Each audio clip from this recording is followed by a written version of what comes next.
Southeast. Good morning, everybody. International now. The quarterback's from Hawaii.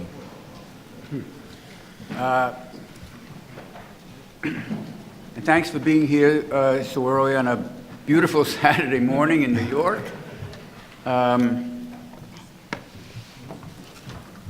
We're getting a little late start today because some people, well, whatever.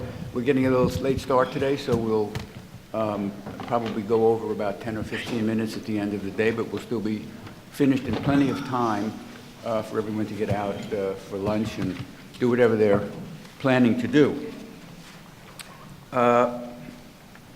Today's first panel is going to be moderated by Abby Gluck.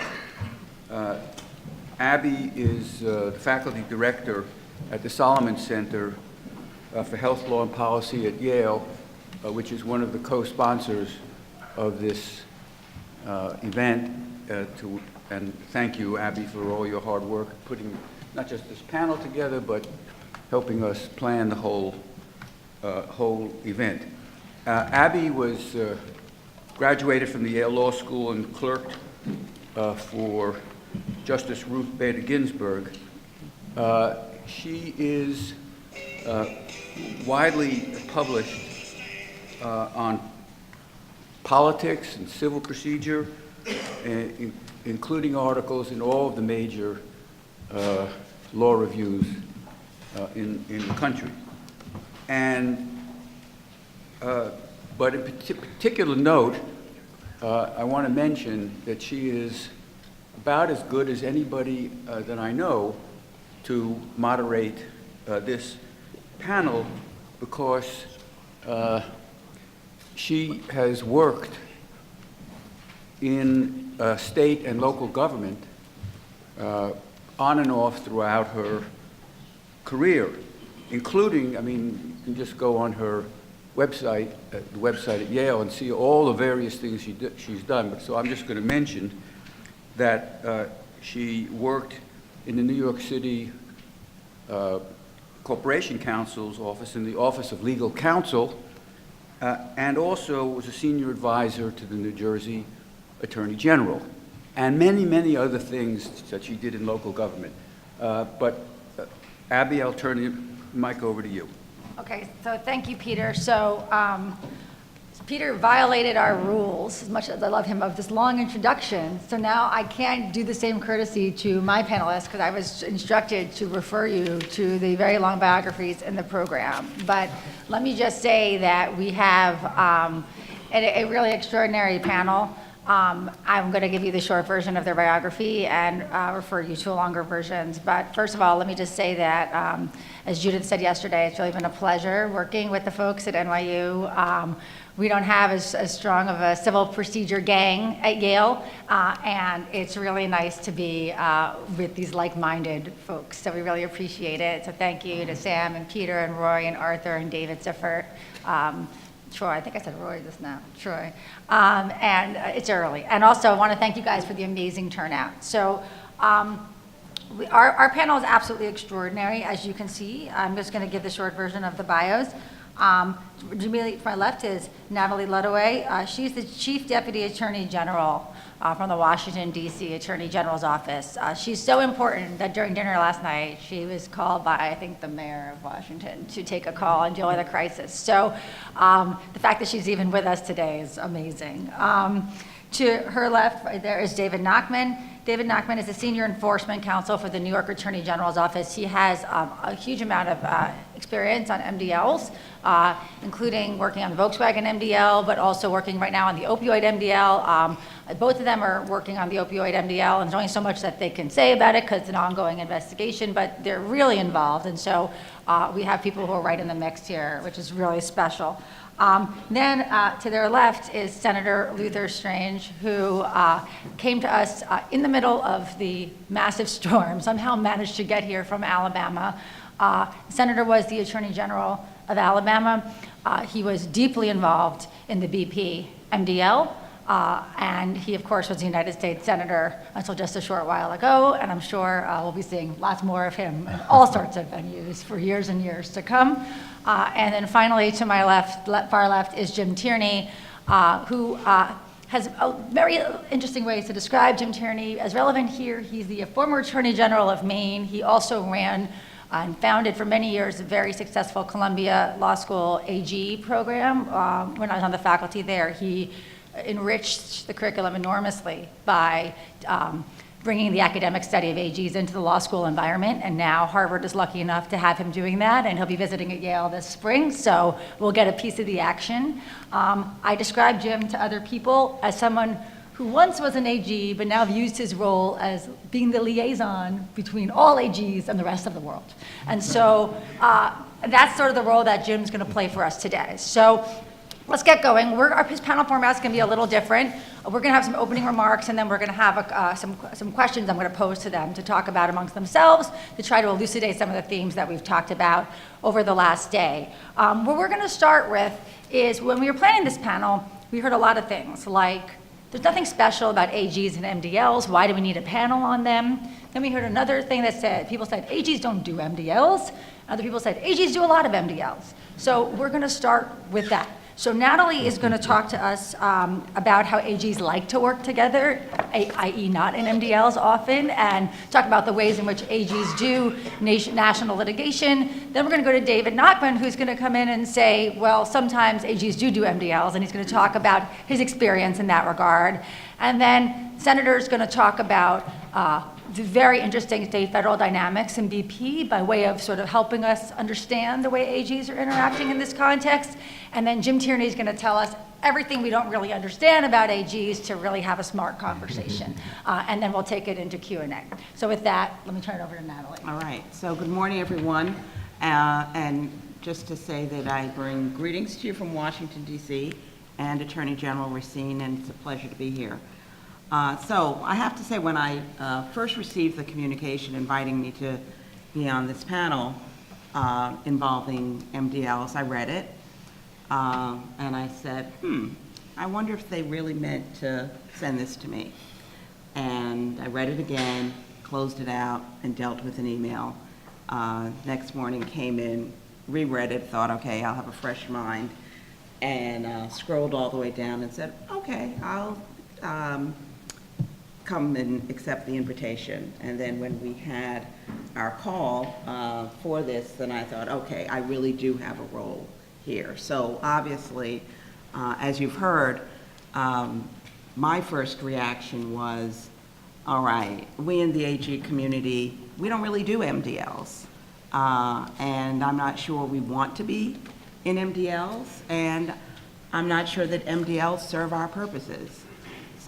In the AG world, we definitely work together. Tobacco is, the most famous matter. Tobacco really brought the AGs together, where nationally AGs came together to tackle the tobacco industry, changing that industry, recovering, money for residents throughout the country. And so that led to what we call in the multi-state, what we call in the AG world, multi-states. And I don't know, just kind of a basic primer. I mean, essentially a multi-state is a group of AGs all over. Generally, there's a leadership committee or an executive committee that can be comprised of 5 to 10 to 15 AGs who work together and lead the group. And the multi-state can be comprised of 20 states, sometimes 50, all 50 states. I'll use for an example a multi-state that is public, because what you'll also find is that as AGs, we tend to do our work on the private side. Our investigations, as a general rule, we don't talk about them. When we are looking at a company or looking at conduct, we don't discuss it. We're able to send out subpoenas or CID, civil investigative demands, to companies, get that information. We're able to have depositions. So by the time, if you think about it, we don't need a judge to kind of marshal us, give definitions of what we can get, what we can't get. protective orders. We don't wait for any of that. The only time we will go in front of the court is if a company, and I will say, which I don't think is a good decision, might say that they're not going to respond to our subpoena. And generally, you know, we're very thoughtful about the subpoenas and the scope. And at that point, we've had situations where the court will help us enforce it. So just a quick example is one that is public is the hotel resort fee multi-state. And it's really rare that you'll even hear someone from the AG's office talk about an ongoing multi-state. But in the hotel resort fee, and it's gotten plenty of news, that's a multi-state, which there are 48 states working together. There is a leadership committee, and we are looking at whether or not the way hotels reveal their resort fee, whether that is done in a deceptive manner. So that's a case that is ongoing. Now, in the event that a jurisdiction were to file, we would file in our own state court. That's where we want to be. We would not likely include a federal claim. The case won't be removed, and it'll be a state court judge who's deciding the issues.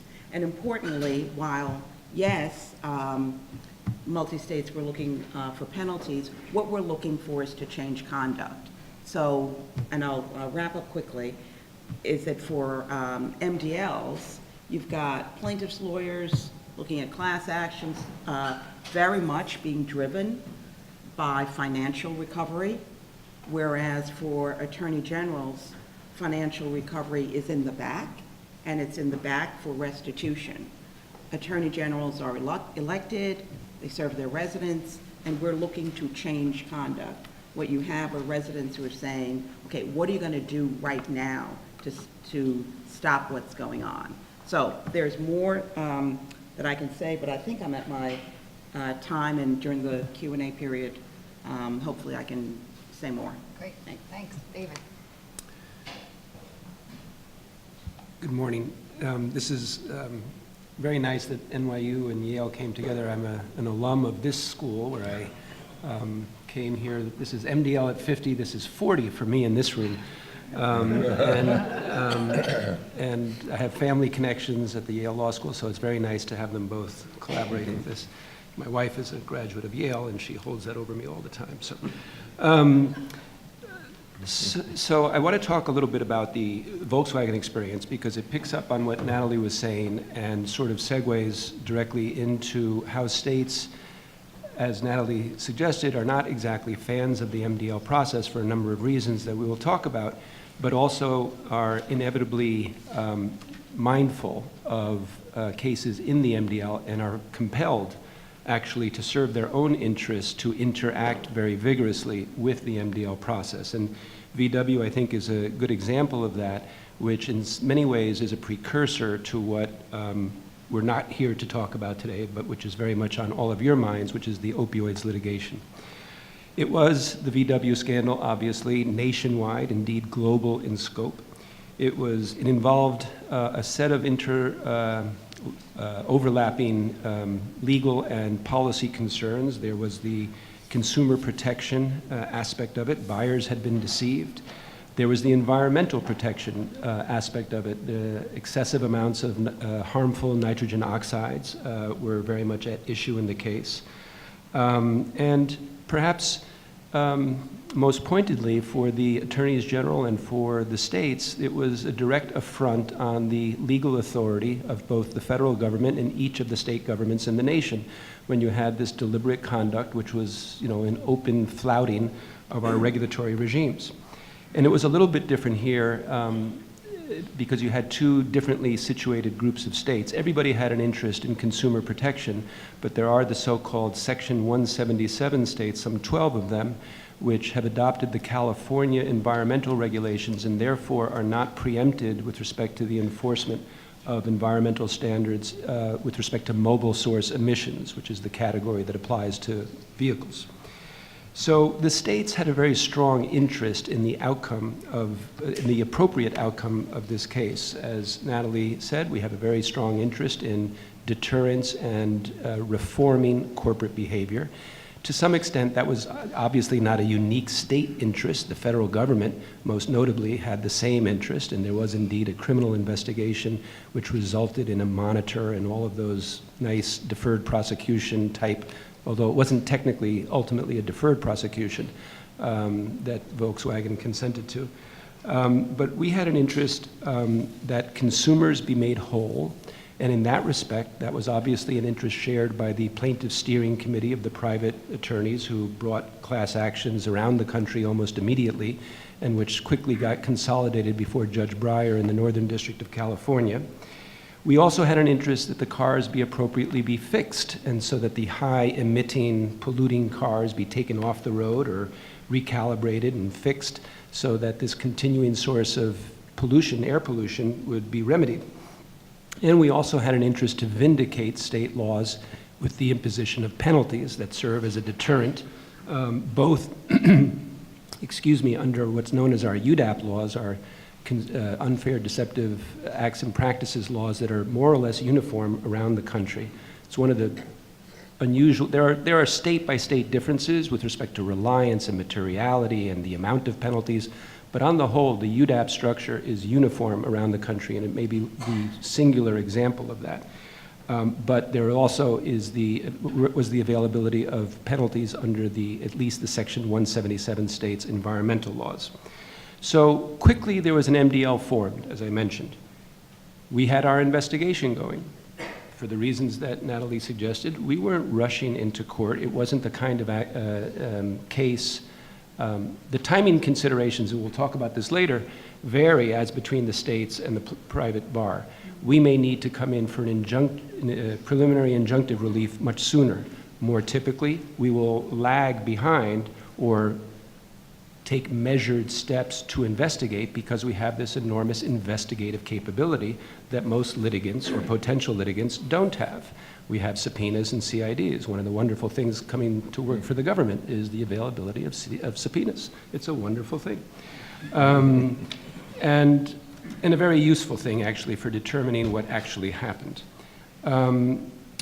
So we quickly formed a multi-state, and we had to keep an eye on the MDL because that was where, whether we liked it or not, the likely resolution of a national problem that the states were very concerned about would take place. It was clear that with the Department of Justice suing on behalf of the EPA and California also being on the sidelines, in this situation, California has a different and unique role and really was not part of our multi-state coalition because of its singular emissions regulatory responsibility with the California Air Resources Board.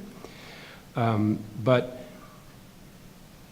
the remediation of the cars would take place there, and the resolution of the consumer relief would take place there in all likelihood. And so we had to figure out a way not to be left out of the table, but yet not in the MDL. We were still pursuing our investigation. We were determined to learn those facts. We had actually greater leverage by not suing quickly than if we had just sued and became an ordinary litigant, either in state or federal court. It would probably have been state court.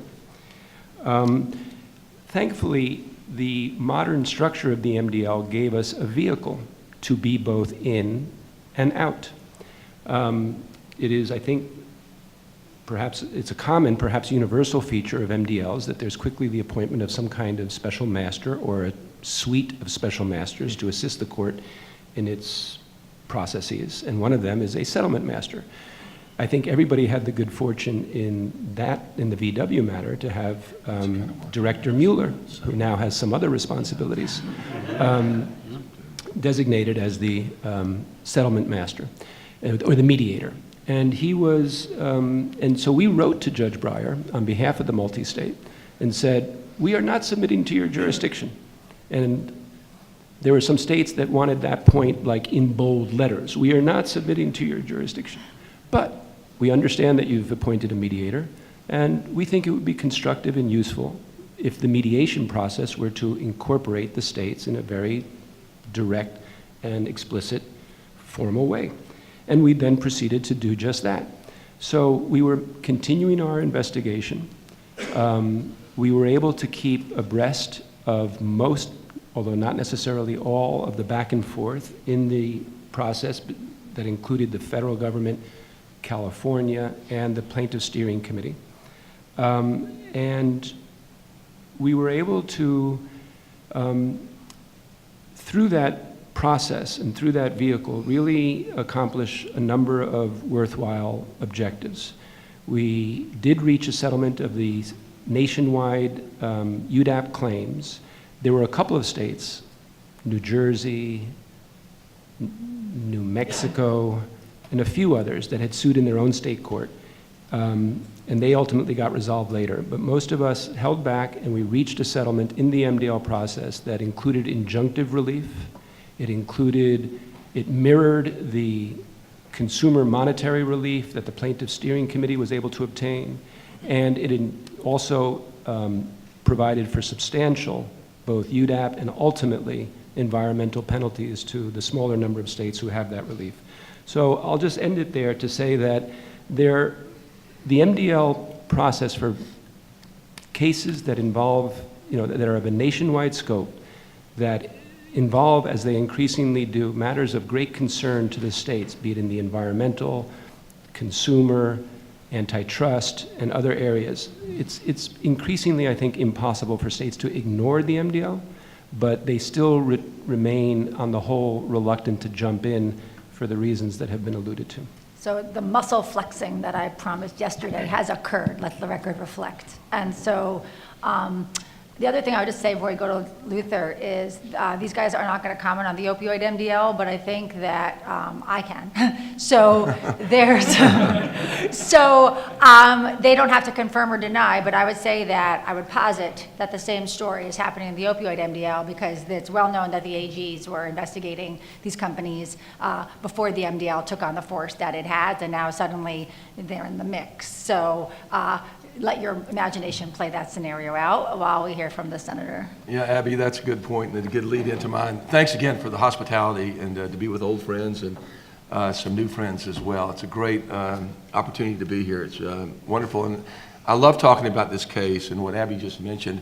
I'm not going to talk about the opioid case or any other MDLs, but I have become sort of a senior statesman among the AGs, and I share the BP experience, and I, not too subtly, asked them to draw some lessons, take some lessons that I learned and apply it to other cases that are going forward. And so let me give you a very brief overview of that case from the perspective of the Attorney General and how you look at it and what your role is. So my role as Attorney General is to represent the state of Alabama.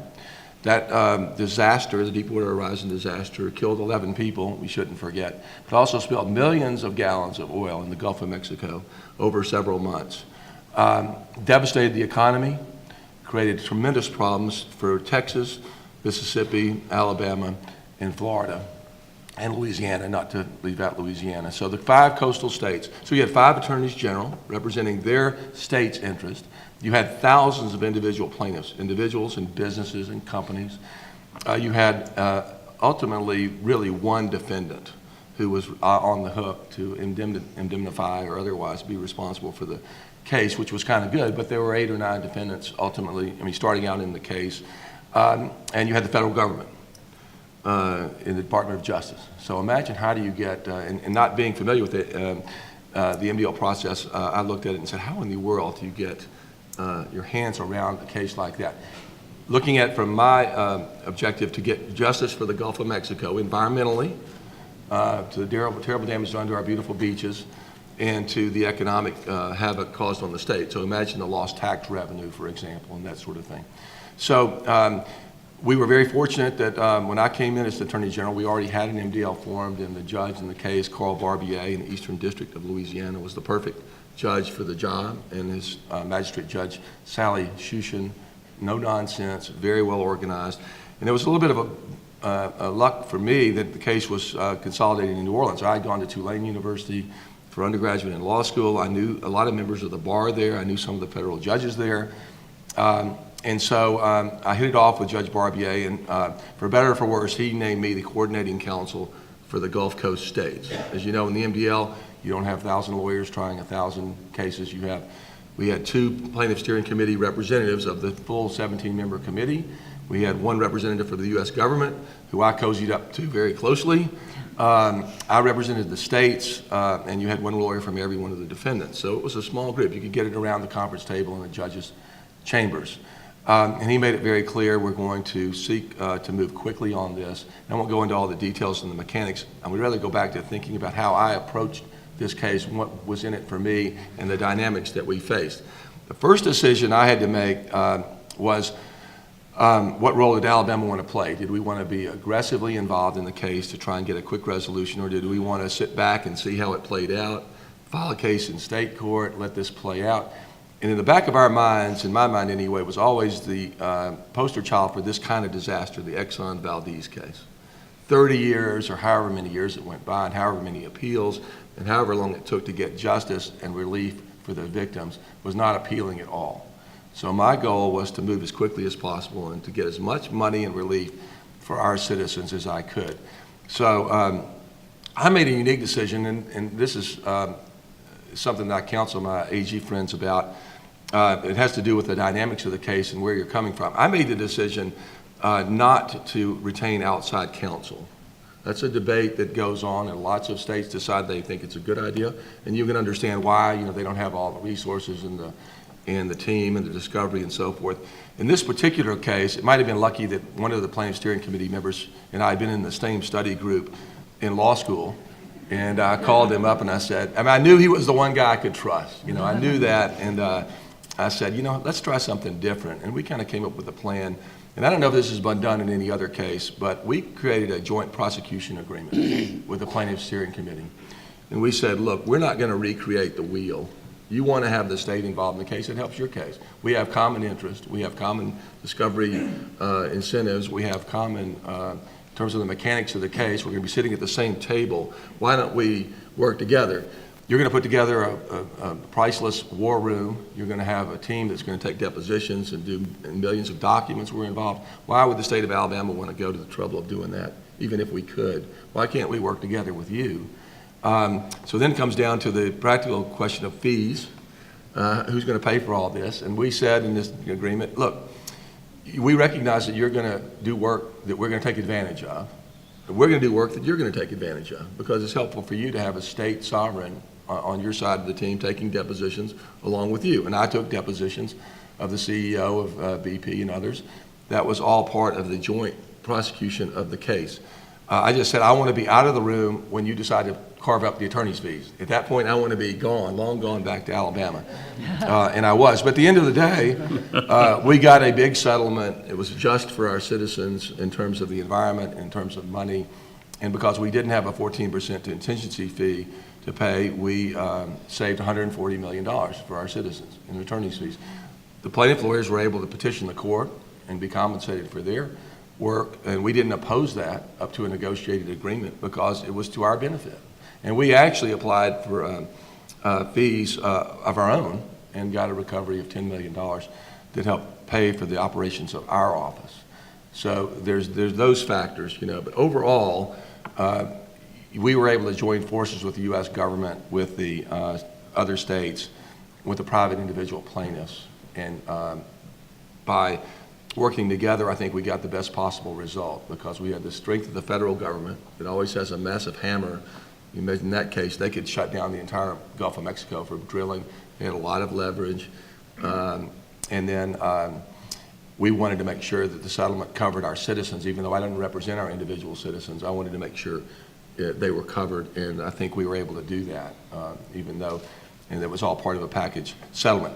So that was my experience overall. Again, my interest was, and I'll mention two things that are issues in the case, dynamics. And on this idea of using outside attorneys, I have no problem with using outside lawyers, and I've used outside lawyers before, as long as I could go to the citizens of the state and say, this is why I'm hiring this expert, this is what I'm going to pay them, and this is why it's worth my paying them this money, and this is what you're going to get for that investment. As long as I could say that, that was perfectly fine.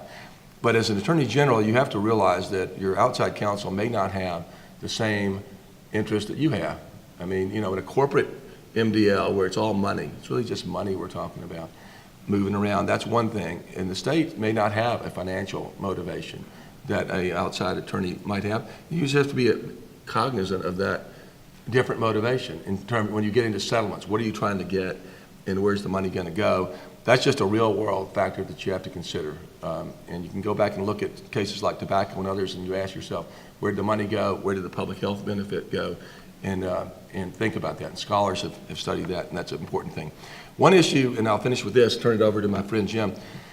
One issue that you're going to see arise more and more as you see states getting into these MDLs, and the BP case is different than, say, a public policy issue like the opioids case or like maybe some other national case where I think the multi-state investigations maybe fit better, and I had experience with that too in the mortgage crisis settlement. So the mortgage crisis, 50 states were affected, lots of people were impacted. That was a multi-state investigation, not involving litigation, that brought the money back to each state on a negotiated basis. That's a good result there. Now that you're getting into multi-states, one thing to think about that I've been thinking about a lot lately is AGs like to represent their states. That's their job. They go into a case and say, I'm here on behalf of the state of Alabama. Well, what happens if the city of Birmingham and Huntsville and Mobile and Opelika and Greenville and everybody else decides, you know, I've got the same sort of problem here. I lost, you know, some money on the oil spill or whatever, tax revenue. I think I'm going to sue. And then what does the court do? There's, I think, 5,000 municipalities that have sued in the opioid case. And the reason I raise that is how, if you're interested in getting justice or resolution for your citizens, how does the court and how does an AG deal with that? So the AG is not only looking at the problem causing the defendant here, they're also turning around looking to see who else is getting in the case and how does that impact their goal of getting justice in the matter. That was a small problem in the BP case. We had 2 or 3 cities and counties that sued, but because it was the dynamics and the parties involved, we were able to resolve that by the claims facility that Ken Feinberg, who was here day before yesterday, ably jumped in and managed in the interim period there, in the immediacy of the crisis, that got those counties to say, oh, we'll take the money and sign off. That's not going to happen in some of these other cases. So be watchful of that. And this came up a little bit yesterday in the conversation about the role of judges in deciding some of these issues. One thing I'd flag for you that's interesting to me is several municipalities, New York and California come to mind, have sued large energy companies over the anticipated effects of global warming. And 2 district judges have ruled on those cases and basically said, you know, I'm not sure why I, as a federal district judge, am going to decide the global warming remedy in this country. It's just really supposed to be here for me. Both those cases were dismissed. Those were brought by municipalities. So I'm just flagging that for the scholars and the people that are looking to see where this all is going to go in terms of policy and remedies for these kind of injuries. So thank you very much for the quick overview. Thank you so much. There's some fans out there, Senator. Wait, Jim, before you start talking, Jim, let me just fill in a couple facts on the opioid stuff again, in case everyone here is not fully versed. And again, what I say, if they don't confirm or deny, doesn't mean that it's true. Okay, this is just an outsider's view. But on the opioid case, Luther's right that there are a huge number of municipalities and counties that have sued. They have been represented by and large by plaintiffs' counsel that have come to them and representing the cities, including New York City, on a contingency fee. So there's no skin in the game. My perspective only is that there's no skin in the game for the cities to jump in and get a part of this, and their motivation is in thinking about the recovery. The localities don't trust or want to be sure that they get a piece of the action and that the money just doesn't go into the state general treasury or otherwise. And so it does raise a very interesting question, one of Judith Resnick's favorite questions, who speaks for the states? And you know, who does represent the states? And in this context, we've got plaintiffs' attorneys, we've got localities, we've got AGs, we've got a whole mix of things going on. All right, Mr. Tierney. Thanks, Abby, and thanks for having me. And I want to say it thank you in the broadest sense that I've, I guess ever since I became Attorney General of Maine, which was a long time ago, I believed that there was an academic component to what I did every day. And that was a lonely voice, quite honestly. Law schools are overwhelmingly federally oriented. That's the focus, that's the direction. But I kept plugging at it, and Columbia gave me the opportunity, and I continue to do this now, operating out of my stateag.org website, which I always mention for you, but also for our viewing audience, in which I legitimately try to do an educational component, basically, of what it is that attorneys general do. So thank you for having me, not just for today, but broader. And one of the challenges that you face when you talk with attorneys general is that it's not written down. It's not written down. If you're sitting out there in the academy, you are very comfortable with words that are written down. You want to look to appellate cases, and you look for regulations, and that's your comfort zone, right? And so occasionally there are some law review articles, and almost all of them are bad. I mean, really bad, because they miss the dynamic that, frankly, Luther just presented to you a few seconds ago, if you listen carefully. And Luther said, well, this has really never been done before, but I thought I'd bring these lawyers in, and I knew this person in law school, and then or what David said on VW, and said, well, actually, we weren't a part of the MDL, but we tried to, that stuff's not written down. So it's a great challenge for those of you who feel comfortable in the academy, especially, to try to do this. And if you're in the private sector, there is a real risk, especially if you're on the receiving end of an attorney general case and your lawyer has basically malpracticed you because your big law firm only knows things that are written down, and all of a sudden you're in trouble. And you say, what is it? And then the lawyer says, well, it's all politics. They're all elected, And so therefore, that's a pretty good way to avoid dealing with the real intellectual issues that have to be weighed, because you just dismiss them. And I used to have some private corporate clients, and I always knew I was in good shape if I was talking to the general counsel, because the general counsel would understand the legality. But if you fell into the hands of the PR lobbying operation of that same defendant, you were lost, because they just would try to treat, prosecutors the way they would treat everybody else. So, basically, AGs deal with problems, okay? They deal with problems. They don't deal with cases. And this is another disconnect, cultural disconnect. You view these things as cases. They view them as problems. And that really shifts your whole worldview, right? I mean, you might have been going along very nicely with the multi-state, and all of a sudden, you've got an oil spill. Right? Or all of a sudden you read that these scientists in West Virginia and these agency lawyers in California have unearthed this extraordinary VW issue. Well, guess what? You've got to go deal with VW, and you've got to deal with the oil spill. And this is, and you have to move quickly. I mean, you've got people in real trouble here, when you have an oil spill. So you have a lot of problems, and most of those problems are not what we're talking about today. Attorneys general have responsibilities for criminal justice reform and constitutional litigation, and defending and representing, giving client agencies all the time advice. And this doesn't fall into our silo this morning. And that's kind of important to remember, because this means an AG with limited staff have to prioritize. Well, how do they do that? Where do these cases come from? Since what we're talking about is not the central role of the Attorney General. They may get an outside percentage of their public recognition of what they do on what we're talking about, but it's not their core duties. They have a lot of other things to do. So the cases usually come, frankly, especially in antitrust, from the competition. They come from competition, or they come from plaintiffs' lawyers, or they come from the press, or they come from your state agencies. And so this is, how does an attorney general with limited staff deal with this? Well, first of all, let me dispel one of the myths that go along here, and that is that the lawyers in AG offices are really good lawyers. Some things deserve repeating here. The lawyers in AG offices are really good lawyers, and they're getting better. Talk to anyone about, and talk to my students, they would love to work for an AG office. It's really a highly valuable and attractive place to be. So, but they're in the business of solving problems. So if you're on the outside and you're trying to litigate a case, you're saying, what's the matter with these lawyers? They went home at 5 o'clock. I just worked all weekend. They guess they're not good lawyers. No, that's not the way it works. The AG lawyers are very, very good lawyers. So how do the AGs do it? They do it, first of all, through a uniformity of statutes, and most of what we're dealing with is UDAP, the the consumer laws, which gives great leverage, and they organize internally extraordinarily well. And as Natalie pointed out, most of that stuff you never see. There are many, many charges, cases investigated that never go anywhere, because guess what? The person investigated didn't do anything wrong. So the Attorney General doesn't move on it. It's not like an Attorney General has to go out and look for fraud, right? We got plenty of fraud, okay, coming in from all angles. So you don't have to worry about that part of the problem.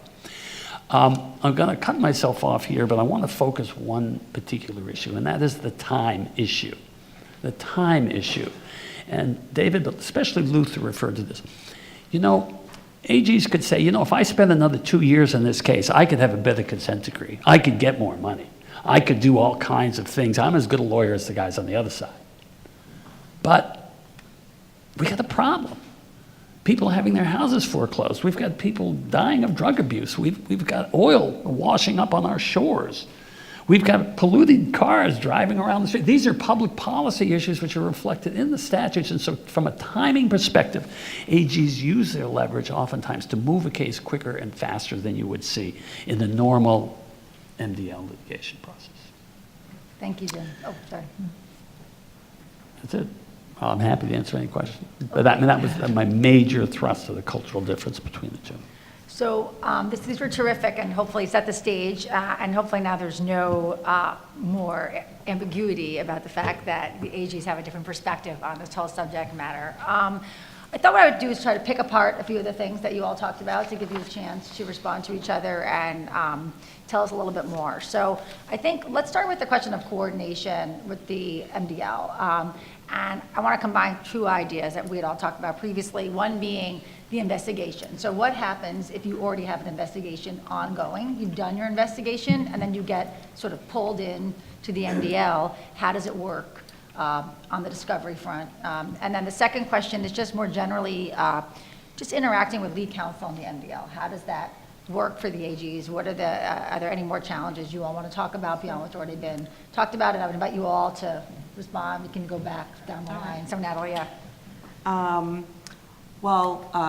First is because of the powers that AGs have, as David said, the ability to serve subpoenas, CIDs, conduct depositions, is generally, an AG's office is much further down the line in an investigation than the MDL.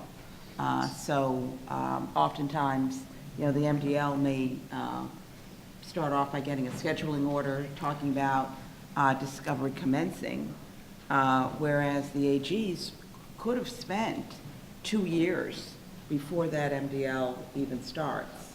The other issue is the AGs will more than likely have confidential information. They've received sensitive information. They've promised confidentiality. They may have government, federal government information, which they're required to retain. So there's just a difference in terms of timing.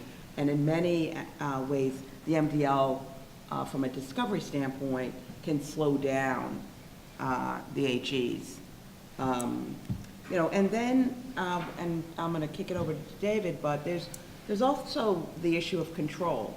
You know, when you are in a multi-state, working with your peer state versus being in a MDL, which, you know, you've got class, private counsel, again, different motivations, looking at things differently, completely different in terms of timing and in terms of goals.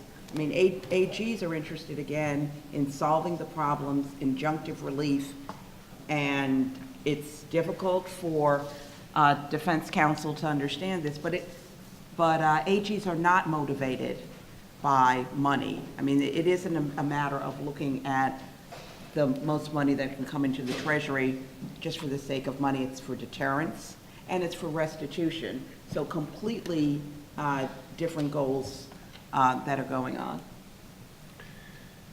I want to elide over the question of cooperation as between the AG's office and the plaintiff's bar. I'll leave that to Luther and Jim and anybody brave enough to discuss that very interesting and delicate topic. I want to start with something very mundane. databases. So modern discovery is incredibly E-driven, right? You have your document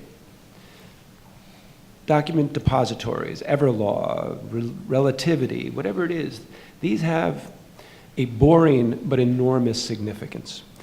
So I assume that yesterday, I was unfortunately not able to be here, but I assume that there was some discussion of what happens when you have state litigation and federal MDL litigation, how that process gets coordinated between state and federal court, shared discovery, and there's an emerging playbook for that, certainly from the defendant side, the cross-noticing of depositions so that the same witness doesn't have to be produced in 40 different jurisdictions and various other devices.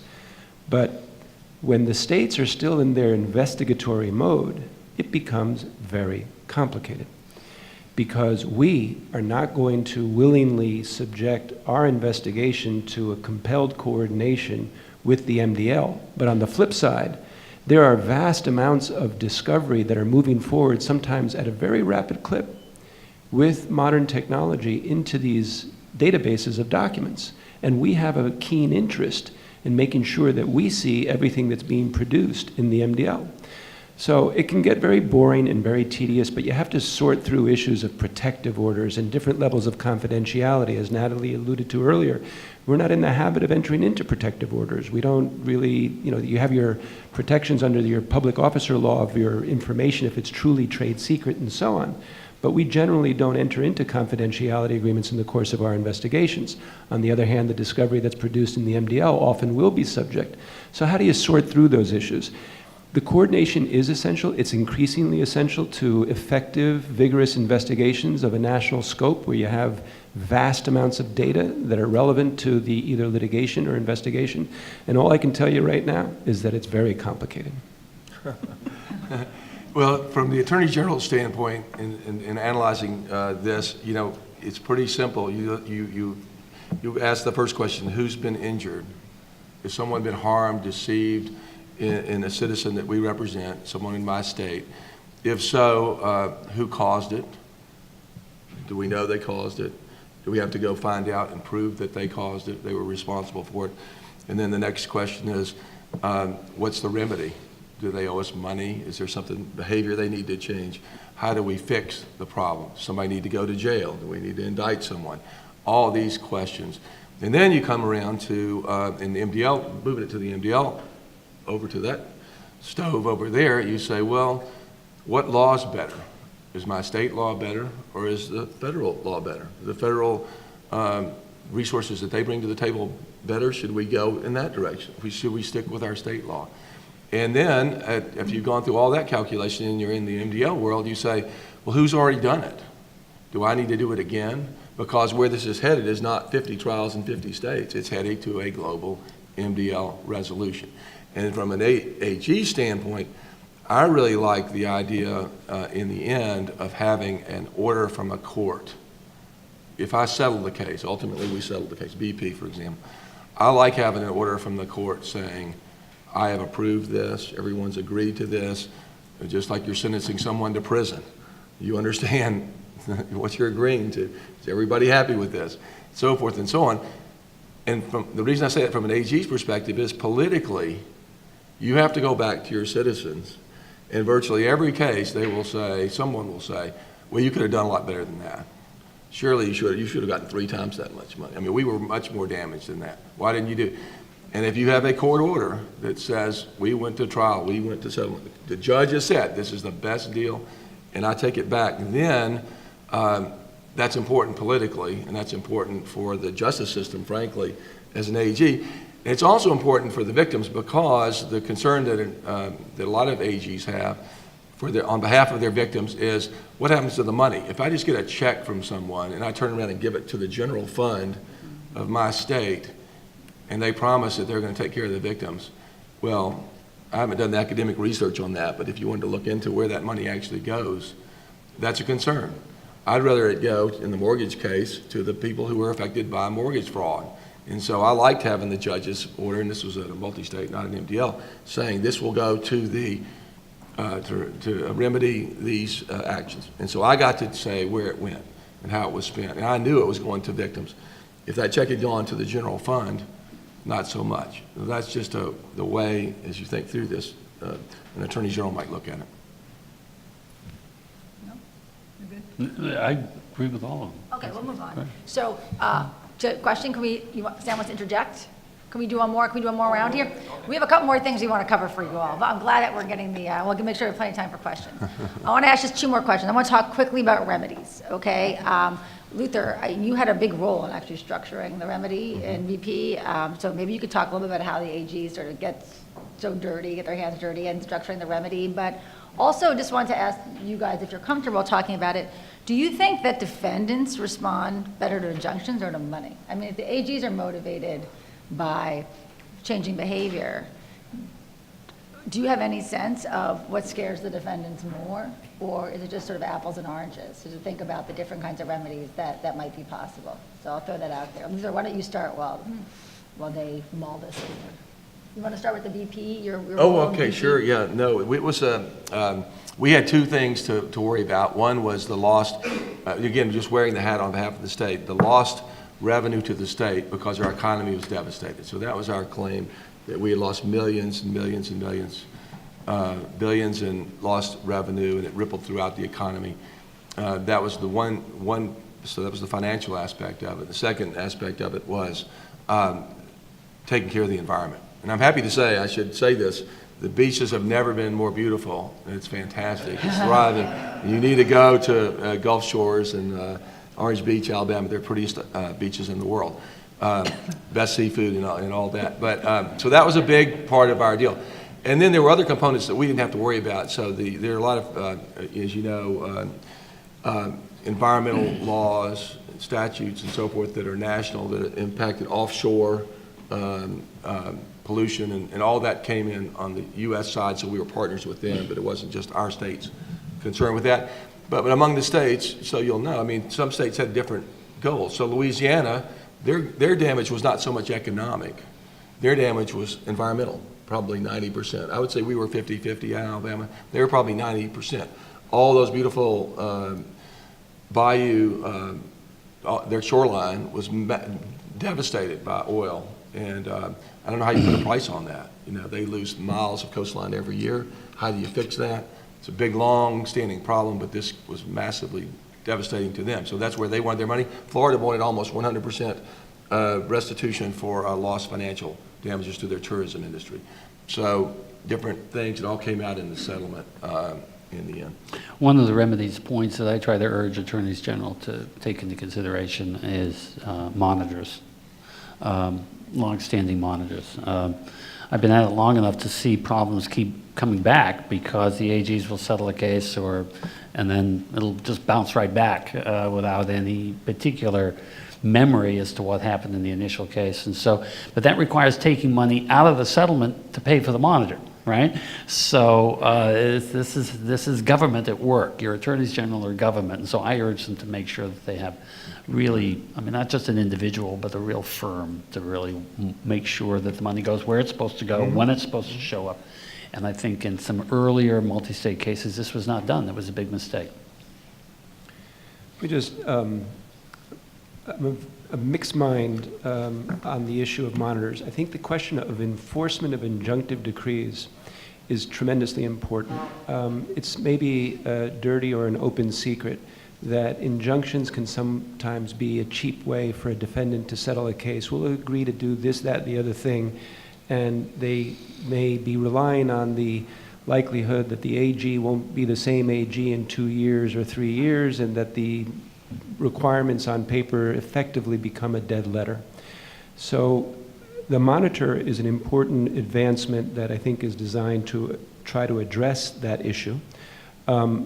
One concern with any third-party agent is that money and resources are being diverted, and it becomes a little bit of an industry unto itself. I think that AGs are increasingly, or at least our AG is increasingly cognizant of these issues, and what we're seeing is an effort to have injunctive provisions that have real and transparent teeth. It may involve real and open, demonstrable changes in behavior. Something so simple as, we will no longer be marketing this product in this fashion. that is observable, it's public, it has some relevance to issues of the day, but you see it, you know, not just, I'm not talking only about pharmaceutical products, but other products. Injunctive provisions often involve changes in compliance responsibilities, improvements in a compliance culture. Those are very susceptible to monitorships because they're difficult to assess from, you know, an open and transparent way. But I think that with respect to some of these national problems, be it environmental pollution, be it pharmaceutical practices, be it marketing practices, the injunctive terms are increasingly important. They are monetizable. The defendant is saying, okay, if I can no longer do X, Y, or Z, what does that cost me? And they have their research department that's going to tell them what that means for our bottom line.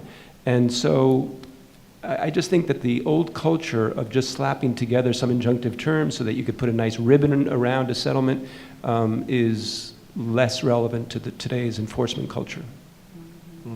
That's really interesting. When I worked in New Jersey, there were some times, several times, where New York would beat us to the injunctive relief, and it was something like a slap on the wrist. And it was, you know, then the New Jersey AG, we lost the press release moment, and the relief was not nearly as monetizable, enforceable, or serious as what you're talking about now. And so that's welcome development. Madeline. Yeah, I'll add that when I first came to the office, and the first matter I worked on is when I come from private practice, and you know, I will say I've been totally turned around and educated, but I first came in and I was like, okay, now why are we doing this? You know, what's the return? You know, how much money? And I quickly learned that really isn't our motivation. Our motivation is, how are we going to fix a problem? And it is oftentimes difficult when you're working with defense counsel, because there's part of them that they're really jaded. Like, okay, this is really what you want in terms of injunctive relief. It's like, yeah. In fact, we're not going to talk about money until we have reached at least preliminary agreement on the injunctive terms, how we're going to fix the industry, how we're going to make a product safer, how we're going to take care of our citizens. And then there is the second discussion for money. And at that point, the couple of negotiations that I've been involved with, then what I've heard is, well, you've already gotten all of this. So now you're somehow, on behalf of citizens, you're somehow dirty because you dare say that you should pay money and you should pay a penalty, and because after all, we've now fixed it. Well, half the time, the fixes, it's because the company should have been doing it that way to begin with. And it is actually ends up being good business, and so the state is actually helping to provide good regulation. So that's one. Two, there is, you know, the issue is money does talk. And there's a reason why laws have a penalty provision. And there's a reason why penalties, it's for deterrence. And unfortunately, that is what people will pay attention to. So the penalty is just as important. What I've also heard when we were talking about money and the disdain for when HE offices use this private counsel. And the first time I heard the argument when I came in, I was like, I can't believe you're saying this. But it is, well, why are you getting private counsel? They're only going to be concerned with money. And it's going to make this so much harder because of money. Well, number one, AG offices, as you've heard, I mean, they've got excellent lawyers in there. So it's the AG offices that drive the case, and they're not going to be influenced by the fees aspect of private counsel. And two, is that really shouldn't be a concern of the company side. You know, it's kind of let us do our work, let us get the best experts that we want. Different offices have different views, but understand that in terms of a remedy, it is the injunctive relief. That's what you want the government for. And two, there is a penalty component. and there's nothing wrong with any of this. So I'm going to ask one final sort of step back question, and then we'll open it up to everybody. I just wanted to ask you about this question of nationwide cases, because that's really what this MDL conference is about. Is it a useful concept? Is it an unavoidable concept? I mean, on the assumption that you all would rather be in your own states, how important is it now for you all to be thinking about these cases on a nationwide level? Does the MDL get you something to the extent that's important that you can't get if you're in your own states? So just a big question. to reflect on. Everything's nationwide. Everything's nationwide. Anything that's marketed, anything that's owned. My local drugstore up in Maine is, Walmart. There's no, we don't have local businesses. And certainly if you're dealing with a tech issue, you're dealing with any sort of marketing, anybody who's doing online marketing, everything's national, isn't it? If there's anything local, it's pretty small. Well, I've been lucky or unlucky enough to be in both the prosecutor's role and as a legislator, and I'd really rather our national problems be resolved by our elected representatives, just as a fundamental civics matter. And so I get a little nervous about deciding national issues, and I think some of the federal courts that have looked at some of these local cases in global warming are worried, starting to ask, why am I supposed to decide what the national policy is on X, Y, or Z issue? And we can debate all day the abdication of the responsibility of the legislature to do that and address those problems, and I'll be right with you on that. So I'm a little bit concerned about going national on these cases, even though they do have national impact. I like the multi-state investigation process from an AG's perspective because it's more policy-oriented. What's the problem? What's the immediate resolution? Let's get everybody at the table to agree on it. And I think it's helpful for the companies because ultimately the practical matter you got to deal with here is how do you get to a resolution? Is this just going to go on forever without any benefit to the victims? And multi-states have worked well over time. Jim's been involved in lots of them.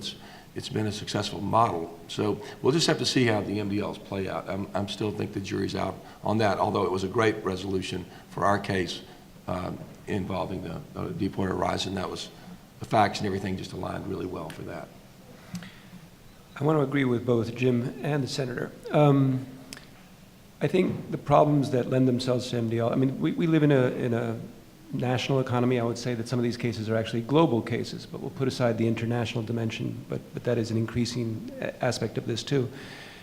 These are national problems. The multi-state model is an incredibly optimistic and encouraging way that states come together. The new federalism is on everybody's minds these days as the relation, as opposed to the old federalism. I guess it's how you feel about the federal government. Multi-state activity is sort of a paradigmatically good example of states collaborating on a nationwide problem. The Senator pointed out about the utility of judicial approval. I second that. I think that there are obviously political reasons for it, but it also, from a point of view of enforcement, so I'll venture gently into the topic that we're all avoiding and just say, as we think about that problem, if it gets resolved through settlement, it could be in a variety of different ways, but the most obvious, uniform, global way to do that is through an MDL judgment. So that with respect to certain problems, the availability of the MDL relief, and it gets tricky, right? Because we're going to keep our state claims, usually state. We will avoid removal. We will avoid asserting a federal claim as long as we can. And we will craft our complaints so as to avoid an embedded federal issue, often in an effort to avoid removal. But when it ultimately comes, as Natalie says, to the fixing of a problem, and if that problem is a nationwide problem on which states have collaborated, the utility of an MDL verdict, put aside the legislature, is it proper for legislation or judicial resolution? That's an important question. But if it lends itself to judicial resolution, in many of these cases, the MDL court is going to be the appropriate forum. It doesn't mean that it's indispensable, that you can't do it in some combination of federal and state judgments, but there's an obvious utility, the more complex the problem, to have an overall MDL judgment. join with everyone's comments. So we have about 10 minutes for questions, so we'll start with Sam, because he was our first most eager questioner, and then we'll go see Troy's next. I want to raise a somewhat uncomfortable question. And because I don't think it's right to walk out of here feeling good about these are, complementary systems. These are rivalrous systems. The claim of the MDL is that you put together a PSC, it has national vision as big as the scope of the case, and it has to drive it. It's a coordinating strategy. Our main coordinating strategy is a state. And so you all rightly claim you represent the state, you have legitimacy in doing that. And so my experience in the MDLs I've been in is that there's great tension between the AGs and the MDL leadership as a general matter, because these are two different conceptions of how you organize collective responsibility. I started my career as a civil rights lawyer. I used to sue states and municipalities. I used to sit in my office by myself typing my briefs, thinking there was an army on the other side. Some years later, I moved to Texas and represented the state in its redistricting litigation. And on a Saturday night at midnight, I found myself in the SG's office, me and the SG, typing our briefs. I said, where the hell are those armies that I always assumed were on the other side? So let's be realistic. In BP, Luther, you came in on behalf of the state of Alabama. You were integral. I did mostly the appeals. One of your assistants, Corey Mays, was a central player in our appellate group. There was complete coordination there.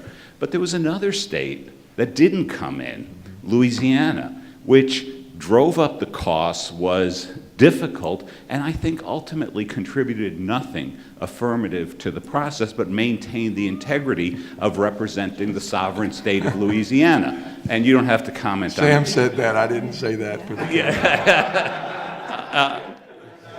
Yeah, and so the question is, by the time we started getting any relief in BP, the PSC, I believe the figure, and some people here would know, but it was $35 million out of pocket before anything, in cost, just cost, 40 million, okay, 40 million in cost. I don't believe any state has the wherewithal to reach into its pocket Try and us. put. Really? Okay. If you think that the resources are available to do these cases as effectively through the AG's office as through what the private bar can marshal, that's my question, because I've seen free riding in both directions in these cases. So let me put let me throw a stink bomb into the. No, it goes back to what I said originally. We decided to approach that problem with a joint prosecution agreement. So we went in with all the resources of the Plaintiffs' Steering Committee jointly. So we didn't have to hire somebody else to say the same questions, that had already been asked, So that worked out well. And then the other thing that I would say, to get to the broader question of how do you corral the states, and because there is tension, states are political, they have different sizes, different interests, everything you can imagine. And I credit the judges in this regard. The judges and Judge Barbier, you have to say, because if you wait for the states to all agree, 50 states to come up with some plan, it's going to be a long process. When the judge can say, I pick, Wisconsin, their attorney general to come in because you have the most interest in participating, you're willing to participate, you're personally going to participate. They'd rather not you send somebody else in and say, well, I'm here for Alabama. They want Alabama there. The judge says, I want the principal, if you care about it, you come, show up. And that was one of the problems in Louisiana. He didn't want to show up. The judge wants an interested party. Then let that person speak for the states, for the court. Now, if other people say, well, wait a minute, why is he over there? I want to come in. That's good. That benefits the case, because then the judge has gotten their attention. Yeah, if you want to participate, well, come on, we'll accommodate that. And so I'd like to see, I think the judge is really critical to that process, and I think Judge Barbier handled it, a tough situation, really well in that case. Now it gets more complicated, more states and all that, but that's my thought on it. Can I add, and I can't comment on BP or MDLs, but let me just say in the multi-state arenas, where you do have private counsel who sometimes represents states, there is often this view that the state AGs don't have the resources or the expertise to handle matters. And perhaps that was the case in days gone by. But when states come together now, one of the organizations, NAG, the National Association of Attorneys General, has a component part, NAGTRE, which is essentially the training and research arm. You know, I think the states deserve a lot of credit because as part of NAGTRE with large settlements, there's been and I hope I'm not giving away any state secret, but you know, there's been a deliberate and thoughtful action of putting money into NAGTRE, of using NAGTRE to build the state-of-the-art databases for discovery, for there to be overall training. So states recognize that in terms of taking on these big matters, that you do need resources. And so, you know, small state doesn't have the funding, you know, a two-person office can really come together with a large state who would be on the leadership that's got the deep experience. So I hear you, but I do think that part of the tension with the plaintiff's bar who really kind of believes that they can ride in and say, okay, we're going to do it this way. We've got all the answers. We've got all the resources. That doesn't work. One, in terms of staff, we are I mean, I can say this for the District of Columbia. We are getting amazing candidates who want to come work at the office. So we've got the brain talent too in terms of technology. You know, the nice thing about technology is that instead of being an office, you being the one person typing that out, now with technology and the internet, you know, when you do have a 48-state multi-state, you really, you know, one of the commitments when you join on, if you're in a leadership, the question's asked very open. How much staff can you put to this case? How much staff time is going to be able to review the documents? Are you putting your best staff on? So there is a seriousness about it. Now, you know, in terms of behind the door, how it all works, sort of like sausage, right? It may not be pretty from time to time, but there is a true commitment of people, you know, grabbing hold of each other and saying, you know, we're going to get this case done, we're going to get it resolved, and they're really the state lawyers in the consumer protection bureaus, they get their backs up when we know that you've got a plaintiff's bar that's kind of saying you can't do this. So there is a healthy tension. Can I think Sam makes, you know, a valid point. There are a lot of reasons, and we've touched on many of them, why states are not enamored of rushing into or being part of the MDL process. I think that what I was trying to convey, and which I think Volkswagen is an example of, and it's just one of, I think, what will be a growing list of examples, is that states need to find effective ways to have their interests vindicated in these inevitably national cases. And it's going to take a different form in each case. But I think that the neither in nor out model, the opportunity that some good judges have fashioned to find a way for state voices to be heard and to be meaningfully included in both the litigation and most importantly, perhaps, the resolution process is a model that works, that will be refined, that both Judge Breyer, now Judge Chen in a follow-on matter, Judge Polster, are all very cognizant of. What you're also alluding to is a different tension, which we've sort of skirted around today, which is the relationship, and Luther has been most candid on the subject because he's no longer an AG, and he can be, which is the tension between the state interests and the plaintiff's bar. We are complementary in many respects. Our efforts, as Luther eloquently said, they complement each other in the advancement of mutual goals. But as the current situation also reflects, we have very different interests, and it is really important for the citizens of our states to get their recoveries without, and we feel we're the stewards of their interest in a truer way than perhaps we perceive the plaintiff's bar to be. That's a tension, but we all have to get into the room at some point, not only with each other, but with the defendants. So a large mediation tent is at least one device that is going to help resolve those conflicts. We have time for one more question. So while the microphone's going to Sheila, I would just say one thing that we did not discuss in this panel, but I want to make sure is out there, is that we don't have state court judges on this panel, and in an ideal world, we would have.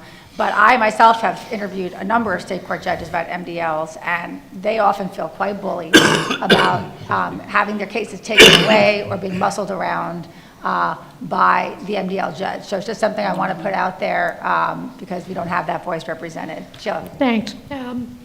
David, you raised the tension between the AGs and the plaintiff's bar, but the tension that we now have in opioids is the tension between the states, the municipalities, the counties. This is the first case that I've ever seen where we have the state AGs on behalf of the people of the state, and then we have all the cities, counties, municipalities, down to fire departments and emergency rooms, all seeking damages as well.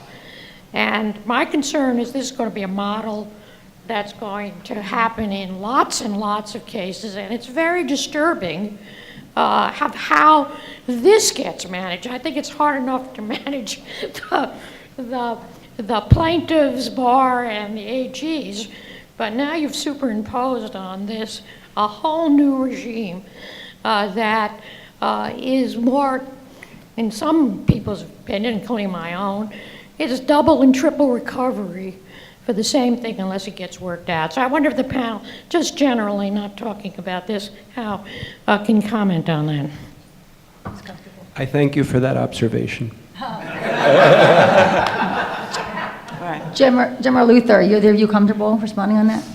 Go ahead. Yeah. I talked We've all noticed it. I talked to, We've all noticed that. I talked to a lot of attorneys general on a personal basis, and so I'm not going to comment on that. Can I ask one question that's like not about this particular question, but reflects on it? Is it a matter of state law, individual state law, whether you can even have these kinds of actions, or is In it some not states- even something In some covered? states. In some states, it may be. I mean, Exactly. state law varies as to the ability of Yeah. the state or the attorney general to speak, to preempt the political subdivision's independent claims. Yeah. It does vary from state to Does state. vary. All right, the boss is up here, so let's thank our panel.